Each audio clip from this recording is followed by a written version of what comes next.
कल्पना करके देखिए, आपने जीवन में सब कुछ पा लिया जिसके लिए कभी आपने सपना देखा था। एक अच्छी नौकरी, पैसा, पहचान, सम्मान, सुविधाएं। लेकिन फिर भी कुछ समय के बाद अपने भीतर से एक आवाज आती है, अब इसके आगे क्या? आज एक लक्ष्य पूरा हो गया, अगला लक्ष्य पहले से भी बड़ा होता है कि एक उपलब्धि मिलती है, लेकिन संतोष बहुत देर तक रुकता नहीं है। एक सीमा पार करते हैं और मन अगली सीमा को खोजने लगता है। अब सवाल आता है, अगर हमारे पास पाने के लिए बहुत कुछ है, तो ये चाह जीवन में कभी खत्म क्यों नहीं होती? और उससे भी बड़ा सवाल आता है, क्या हर बढ़ती हुई इच्छा गलत है? शायद नहीं, क्योंकि यही इच्छा कभी कभी हमें वहां तक ले जाती है जीवन में, जहां हम पहले कभी पहुंचने की कल्पना भी नहीं कर सकते। कोई नई जगह हो सकती है, कोई नई सोच हो सकती है, कोई नई पहचान, नई उपलब्धि, नई तकनीक, या फिर कोई नई दुनिया। यहीं से राहु को समझने की यात्रा शुरू होती है। नमस्कार, ड्रीम कॉस्मो में आपका स्वागत। अब तक नवग्रह की जो हमने यात्रा करी है, उसमें सूर्य ने बताया मैं कौन हूँ, चंद्रमा ने बताया क्या अनुभव करता हूँ, मंगल ने बताया क्या करता हूँ, बुध ने बताया कैसे समझता हूँ, गुरु ने बताया क्या जानता हूँ और किस दिशा में देखता हूँ, वहीं शुक्र ने बताया किसे मूल्य देता हूँ, और शनि ने बताया किसके लिए टिकता हूँ। अब एक प्रश्न खड़ा होता है, कभी कभी व्यक्ति के पास बहुत कुछ होता है, फिर भी उसे लगता है अभी और कुछ चाहिए। यही राहु की शुरुआत है। वैदिक ज्योतिष में राहु से जुड़े हुए जो प्रमुख विषय हैं, आइए उनको जानते हैं। सबसे पहले इनमें सर्वप्रथम इच्छा आती है, फिर महत्वाकांक्षा, फिर असंतोष, फिर भौतिक आकर्षण, फिर नई चीजों की खोज, फिर असामान्य सुझाव अनुभव, विदेशी तत्व, अचानक उछाल, भ्रम, जुनून। ये सभी जो है राहु के प्रमुख विषय हैं, जिनको वैदिक ज्योतिष में बताया गया है। पर आपको इन सबको अलग अलग नहीं याद करना। इन सब के पीछे राहु का एक मूल सिद्धांत काम कर रहा है। जहां राहु होता है, वहां व्यक्ति की इच्छा सामान्य सीमाओं से बहुत आगे निकल जाती है। आगे बढ़ते हैं और राहु और इच्छा का जो संबंध है, उसे समझने का प्रयास करते हैं। राहु को ज्योतिष में सबसे बड़ी पहचान दी गई है, मुझे और चाहिए। जैसे ही एक लक्ष्य पूरा होता है, फिर एक लक्ष्य तैयार हो जाता है। एक उपलब्धि मिलती है, फिर उससे बड़ी उपलब्धि की चाह होने लगती है। एक पहचान मिलती है जीवन में, फिर उससे बड़ी पहचान बनाने की इच्छा हो जीवन। इसीलिए राहु की प्रकृति में संतोष से ज्यादा इच्छा महत्वपूर्ण है। व्यक्ति को लगातार आगे बढ़ाती है, जीवन में आगे धकेलती है। अब आगे बढ़ते हैं और राहु और असंतोष का जो संबंध है, उसे समझने का प्रयास करते हैं। राहु आपकी पत्रिका में जिस भी क्षेत्र को प्रभावित करता है, वहां व्यक्ति को अक्सर ये लगता है कि अभी और कुछ बाकी है जीवन में। यही असंतोष राहु की ऊर्जा को सक्रिय करता है। यह नकारात्मक भी हो सकता है और जीवन में विकास का कारण भी बन सकता है। यदि व्यक्ति इस ऊर्जा को सही दिशा दे दे, तो यही असंतोष जीवन में महत्वाकांक्षा और अचीवमेंट्स में बदल जाता है। राहु सामान्य रास्ते से बहुत ही अलग रास्ता है। राहु कभी भी पुराने रास्ते से संतुष्ट नहीं होता। जहां बाकी लोग ये कहते होंगे कि भाई जीवन में ऐसा ही होता है, तो राहु कहता है कुछ हटके करते हैं। इसीलिए राहु का जो संबंध है ज्योतिष में, वो नई तकनीक से, विदेशी प्रभाव से, अनोखे विचारों से, डिजिटल दुनिया से, आधुनिक व्यवस्था से और शोध के क्षेत्रों से जुड़ा होता है। राहु वहां आकर्षित होता है जहां कोई नई संभावना या नई सीमा जीवन में दिखाई देती है। चलिए अब आगे बढ़ते हैं और बात करते हैं राहु और ब्रह्म की। राहु का ज्योतिष में दूसरा सबसे इंपॉर्टेंट जो पक्ष है वह ब्रह्म है। राहु जिस चीज की ओर आकर्षित होता है उसे व्यक्ति की दुनिया में, जीवन में वास्तविकता से बहुत बड़ा बना देता है, जिसको हम इंग्लिश में कहते हैं लार्जर देन लाइफ, या हिंदी में तिल का ताड़ बना देता है। यहीं से भ्रम, जुनून और गलत निर्णय का खतरा भी पैदा हो जाता है जीवन में। राहु बड़े लक्ष्य दे सकता है, वह व्यक्ति को साधारण से असाधारण की ओर ले जाने की इच्छा भी दे सकता है। इसीलिए राहु शोहरत, ताकत, रुतबा, प्रभाव और पहचान की इच्छा से जुड़ता है। लेकिन यहाँ जीवन में संतुलन भी बहुत जरूरी है। महत्वाकांक्षा व्यक्ति को ऊपर उठा सकती है और वही महत्वाकांक्षा जुनून बनकर इंसान को कई बारी जीवन में गिरा भी देती है। चलिए आगे बढ़ते हैं, बात करते हैं राहु और विदेश तत्व की। ज्योतिष में राहु का संबंध अक्सर उन चीजों से जोड़ा जाता है जो व्यक्ति के जीवन के लिए नई हो या बाहरी हो या अपरिचित या अपरंपरागत हो। इसीलिए ज्योतिष में राहु को विदेशी संबंध, विदेशी संस्कृति और अपरिचित वातावरण से जोड़ा जाता हो। लेकिन किसी की कुंडली में सिर्फ राहु को देखकर 10वें भाव में यह नहीं बोल देना है कि भाई तुम विदेश में व्यापार करो या काम करो, तुम्हें सफलता मिलेगी। उसके लिए पूरी कुंडली का विश्लेषण करना बहुत आवश्यक होता है। अब आगे बढ़ते हैं और राहु और अचानक परिणाम का जो संबंध है जीवन का, उसको समझने का प्रयास करते हैं।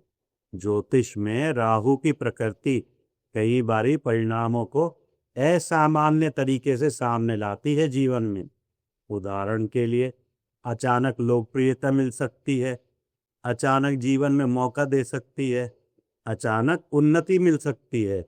लेकिन राहु का परिणाम हमेशा परमानेंट या स्थायी हो यह जरूरी नहीं, क्योंकि राहु अचानक विस्तार और अनुभव भी दे सकता है, लेकिन स्थिरता के लिए पूरी कुंडली देखनी पड़ती है।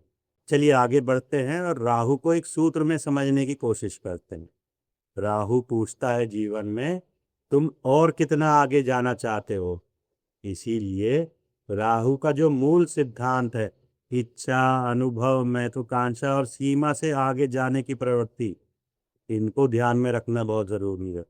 लेकिन राहु को समझते समय हमें दो पक्ष हमेशा याद रखने चाहिए और इनको साथ में रखना चाहिए। पहला, राहु की शक्ति नई सीमाओं को तोड़ना, ये ध्यान में रखना चाहिए। और दूसरा पक्ष राहु का खतरा, रियलिटी से भी बड़ी पिक्चर बना के दिखा देना, क्योंकि यही जो द्वंद्व है इन दोनों पक्षों का, ये राहु को जीवन में बहुत महत्वपूर्ण बना देता है। अब देखते हैं कि राहु जिस राशि और भाव में बैठता है वहां उसकी ऊर्जा किस प्रकार कार्य करती है। पहले राहु को राशि में समझने का प्रयास करते हैं। जैसे उदाहरण के लिए अगर मेष राशि में राहु है तो राहु की इच्छा अधिक स्वतंत्रता और स्वयं को साबित करने की ओर हो सकती है। व्यक्ति जीवन में जल्दी आगे बढ़ना चाहता होगा, रिस्क लेने की प्रवृत्ति हो सकती है, कंपटीशन पसंद हो सकते हैं, अपनी अलग पहचान बनाने की तीव्र इच्छा हो सकती है ऐसे व्यक्ति के अंदर। वहीं अगर राहु वृषभ राशि में होगा तो यहाँ राहु का आकर्षण धन, संसाधन, आराम, संपत्ति की ओर बढ़ सकता है। व्यक्ति अधिक से अधिक आर्थिक स्थिरता या लग्जरी चाहता हो सकता है, लेकिन उसे यह भी जानना जरूरी है जीवन में कितना पर्याप्त है। आगे बढ़ते हैं और मिथुन राशि में राहु हो तो समझते हैं। मिथुन में राहु जानकारी, संचार, तकनीक और जिज्ञासा के साथ जुड़ता है। यह placement media, communication, digital platform आदि में रुचि देती है व्यक्ति को। लेकिन एक बहुत खास बात ध्यान रखनी है, बिखरी हुई सोच से बचना है यहाँ पर।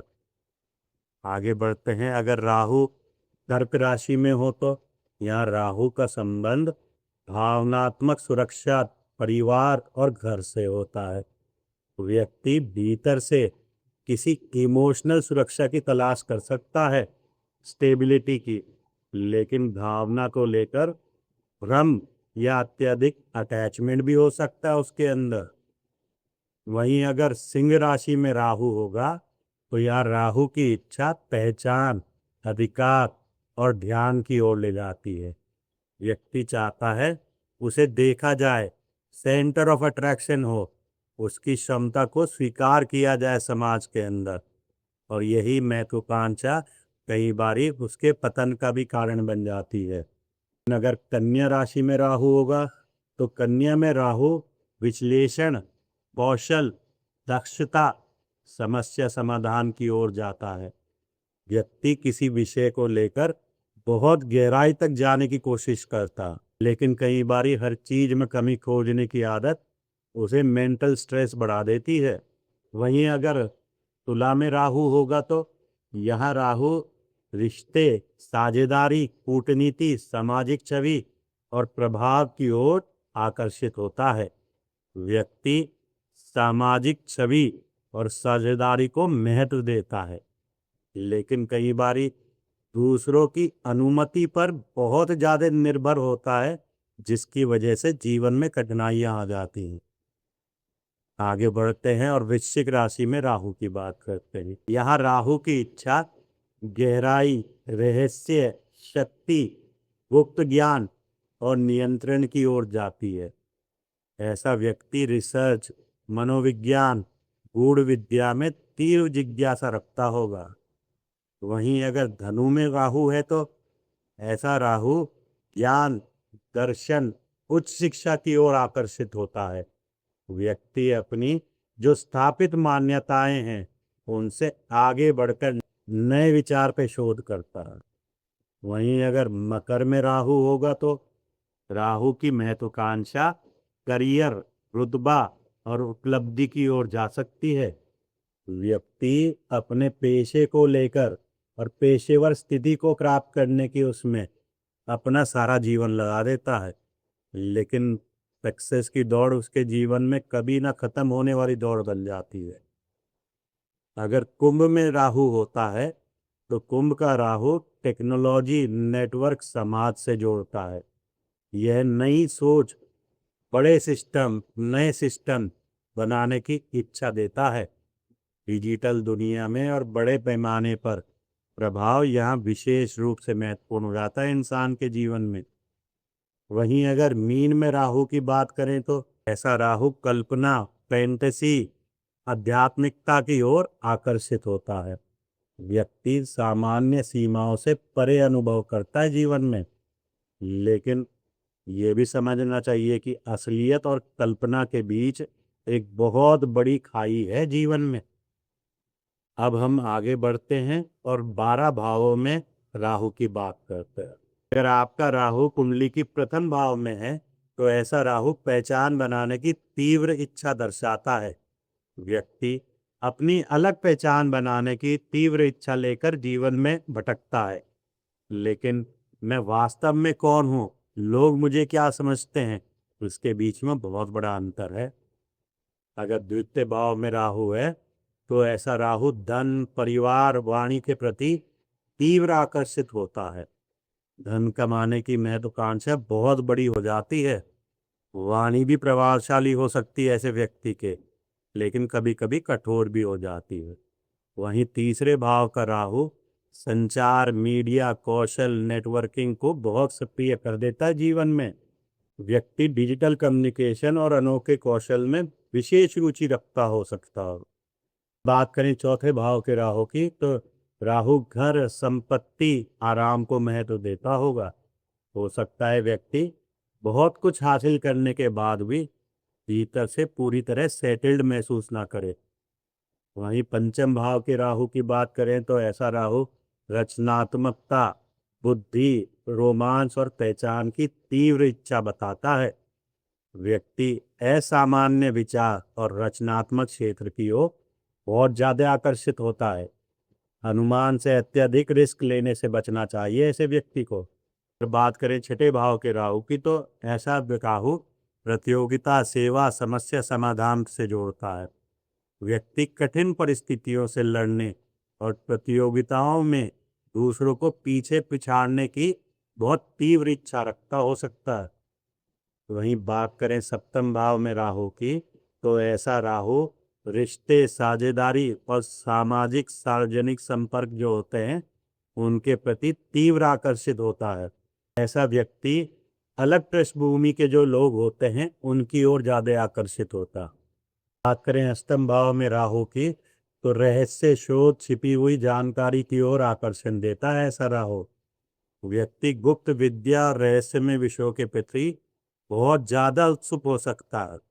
बात करें नवम भाव के राहु की, तो ऐसा राहु कुछ ज्ञान, दर्शन और जो विश्वास प्रणालियां होती हैं उनको ढूंढता रहता है। व्यक्ति पारंपरिक विचारों से अलग रास्ता खोज सकता है। ऐसा व्यक्ति पूरे बिलीफ सिस्टम को पूरी तरह बदलने का अनुभव दे सकता है। वहीं बात करें 10वें भाव के राहु की, तो यह राहु की सबसे चर्चित स्थितियों में से एक है। यहाँ करियर, रुतबा, शोहरत और अधिकार बहुत तीव्र हो जाते हैं जीवन में।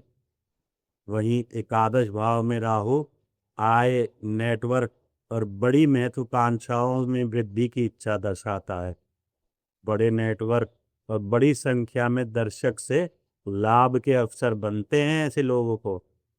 द्वादश भाव में यानी 12वें भाव में राहु विदेश, अकेलापन, निजी इच्छाओं की ओर आकर्षण देखा है। विदेश, अलग संस्कृतियां या छिपे हुए वातावरण से जुड़ाव संभव है ऐसे व्यक्ति का। अगर आप मेरे से पूछें कि राहु को पढ़ने का कोई सरल सूत्र है, तो मैं आपको बोलूंगा सबसे पहले देखिए वो राशि जिसमें राहु स्थित है, क्योंकि यह बताएगा राहु चाहता किस तरह है। फिर देखिए भाव जिसमें राहु स्थित है, यह बताएगा राहु चाहता कौन से क्षेत्र में है। फिर उस राशि का स्वामी देखिए जिसमें राहु स्थित है, उस इच्छा को दिशा कौन दे रहा है ये पता चलेगा। फिर जो ग्रहों का संबंध राहु के साथ बन रहा है वो देखिए, क्योंकि यहाँ से पता चलेगा कौन सी शक्ति राहु की इच्छाओं को प्रभावित कर रही है। तदुपरांत बल देखिए, राहु कितनी तीव्रता के साथ इच्छाओं को पूरी करने का प्रयास करेगा। एक बात जो बहुत महत्वपूर्ण है, राहु जिस भाव में बैठता है वहाँ केवल यह मत देखिए कि जीवन में क्या मिलेगा, बल्कि यह देखिए कि यहाँ इतना अधिक मुझे चाहिए क्यों, क्योंकि कई बारी अनावश्यक इच्छाएं दिक्कत बना देती हैं जीवन में। राहु का असली रहस्य प्राप्ति से ज्यादा इच्छा में छुपा है। चलिए आगे बढ़ते हैं। ज्योतिष में राहु को केवल भ्रम, विदेशी तत्व या अचानक लाभ का ग्रह मानकर फल निकालना पर्याप्त नहीं है। राहु को पढ़ते समय यह समझना जरूरी है कि उसकी इच्छा किस क्षेत्र में है, उसका आधार क्या है और वह इच्छा व्यक्ति को कहाँ लेके जा रही है जीवन में। चलिए अब आगे बढ़कर देखते हैं कुंडली में राहु को कैसे समझा जाता है। सबसे पहले ये देखें कि राहु किस राशि में, फिर देखें उस राशि का स्वामी कहाँ है, फिर देखें उस स्वामी की शक्ति कैसी है। यहीं राहु की दिशा को समझने में बहुत मदद मिलती है। तदुपरांत ये देखें कि राहु किस भाव में है, वहां से राहु की तीव्र इच्छा जीवन के किस क्षेत्र की ओर जा रही है ये पता चलेगा। उदाहरण के लिए अगर 10वें भाव में है तो करियर, स्टेटस और प्रोफेशन हो सकता है।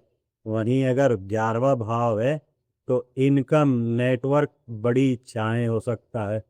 अगर पंचम भाव है तो क्रिएटिविटी, इंटेलिजेंस और स्पेक्युलेशन हो सकता है। वहीं सप्तम भाव है तो रिलेशनशिप्स और पार्टनरशिप हो सकता है। अगर अष्टम भाव है तो रिसर्च, मिस्ट्री और ट्रांसफॉर्मेशन हो सकता है। इसीलिए हमेशा हम कहते हैं कि राशि बताती है काम कैसे होगा और घाव बताते हैं कि काम कहाँ होगा। चलिए आगे बढ़ते हैं और देखते हैं राहु के साथ अलग अलग ग्रह जो संबंध बनाते हैं उससे राहु कैसे प्रभावित होता है। उदाहरण के लिए अगर सूर्य के साथ राहु है तो यहाँ पहचान और महत्वाकांक्षा का संबंध बनता हो। व्यक्ति अपनी पहचान को लेकर बहुत एम्बिशियस हो सकता है, लेकिन ईगो और इमेज के बीच का जो भ्रम है वो भी पैदा हो सकता है। वहीं अगर चंद्रमा के साथ राहु है तो यहाँ मन और इच्छा का संबंध बनता हो। भावनात्मक स्तर पे असंतोष या मानसिक बेचैनी भी हो सकती है ऐसे व्यक्ति को। ऐसा व्यक्ति किसी अनुभव को बार बार कोसता रहता है। वहीं अगर मंगल के साथ राहु है तो यहाँ ऊर्जा और एम्बिशन का संबंध बनता है। आगे बढ़ने की चाहत और जोखिम उठाने की क्षमता इकट्ठी हो जाती है ऐसे व्यक्ति के अंदर। सही दिशा में तो ये असाधारण पहल दे सकता है व्यक्ति को, लेकिन गलत दिशा में बिना सोचे समझे काम करना और गैर जरूरी जोखिम उठाने से दिक्कत देता है जीवन में। बात करें अगर बुध के साथ राहु की तो यहाँ बुद्धि नई सोच के साथ संबंध बनाती है।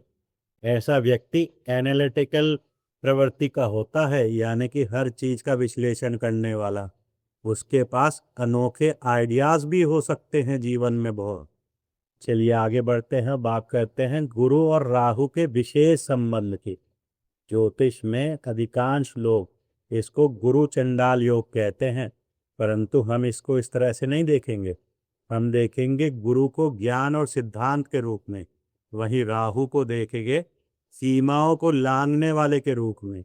अब इनको आपस में जोड़ेंगे तो आपको समझ में आ जाएगा पुराने जमाने में इसको गुरु चंडाल योग क्यों कहते थे। पर जीवन में जो पहले होता है वही अब होता रहे ऐसा जरूरी नहीं। इसीलिए व्यक्ति स्थापित जो ज्ञान है उसको चुनौती देता है जीवन में, नए विचार खोजता है, नई दिशा में सोचता है। लेकिन यहाँ पर व्यक्ति को सही और गलत के बीच का ज्ञान जानना बहुत जरूरी है। आगे बढ़ते हैं, शुक्र और राहु की बात करते हैं। यहाँ आकर्षण और इच्छा का संबंध बनता हो।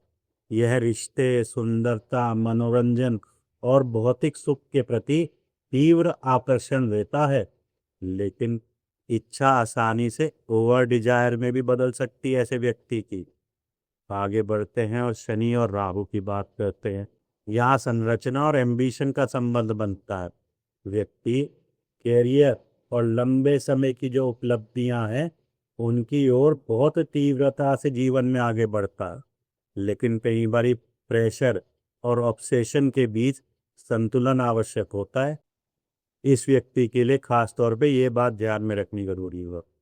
चलिए आगे बढ़ते हैं और राहु को पढ़ने का जो पूरा क्रम है उसको याद रखने का एक बहुत ही सिंपल फ्रेमवर्क आपको बताता हूँ। स्टेप 1, राहु किस राशि में ये देखिए। राहु किस तरह चाका है इसका पता चलेगा।